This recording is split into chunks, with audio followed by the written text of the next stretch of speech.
Il y a environ 150 millions d'années, un animal appelé Archaeopteryx s'élance dans les airs. C'est l'oiseau le plus ancien que nous connaissions. Il présente encore des caractéristiques héritées des reptiles. Il a des dents, des os pleins et des griffes, mais il est aussi couvert de plumes.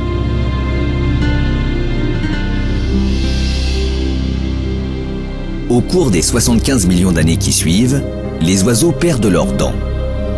Leurs os deviennent creux, ce qui réduit leur poids et les rend plus solides.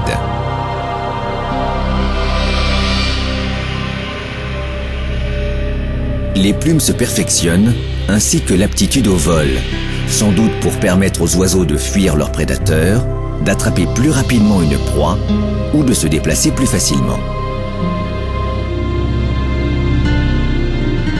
Il existe actuellement plus de 9000 espèces d'oiseaux, toutes dotées de plumes. Faites de kératine, la même protéine qui compose les cheveux, elles sont des vestiges des écailles des ancêtres reptiliens. Un oiseau de proie, par exemple, possède quelques 7000 plumes, adaptées à son mode de vie et au type de vol qu'il pratique.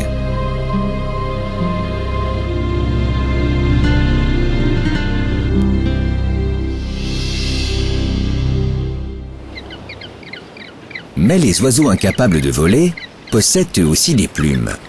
Ainsi, chez les manchots, on en dénombre 35 au centimètre carré. Petites et brillantes, semblables à des sortes d'écailles, elles forment une couche imperméable et isolante. La couleur du plumage des oiseaux est produite par la coloration et la disposition de différents pigments. Par exemple, la mélanine chez les oiseaux au ton noir, gris et marron comme cette chouette. Les ibis rouges tiennent quant à eux leur couleur éclatante du carotène présent dans les crevettes et autres crustacés dont ils se nourrissent. Tous les oiseaux ont également pour caractéristique de pondre des œufs. Ils les déposent à même le sol ou dans des nids, simples ou très élaborés selon les espèces. À la naissance, les oisillons sont plus ou moins développés et dépendants de leurs parents.